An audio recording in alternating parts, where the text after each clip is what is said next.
Hello friends, ഇന്നത്തെ recipe easy ആയിട്ടുള്ള ഒരു ഇറച്ചി വരട്ടിയതാണ്.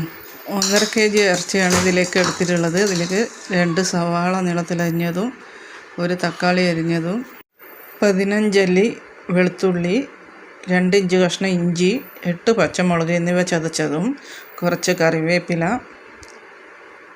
4 ടീസ്പൂൺ മല്ലിപ്പൊടി, 1 ടീസ്പൂൺ കുരുമുളക് പൊടി, 1 ടീസ്പൂൺ ഗരം മസാല, 3/4 ടീസ്പൂൺ മഞ്ഞൾപ്പൊടി, 2.5 ടീസ്പൂൺ മുളക് പൊടി, പാകത്തിന് ഉപ്പ് എന്നിവ ചേർത്ത് നന്നായി യോജിപ്പിച്ച് കുക്കർ മൂടി വെച്ച് ഹൈ ഫ്ലെയിമിൽ ഒരു വിസിൽ വരുന്നത് വരെയും സിമ്മിലിട്ട് 20 മിനിറ്റ് വരെയും വേവിച്ചെടുക്കുക.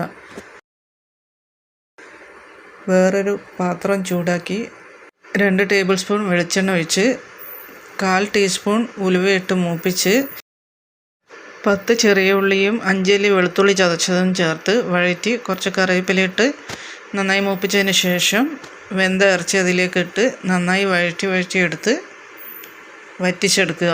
ടേസ്റ്റി ആയിട്ടുള്ള ഇറച്ചി വരട്ടിയത് റെഡി. എല്ലാവരും ട്രൈ ചെയ്ത് നോക്കണം. Thank you for watching.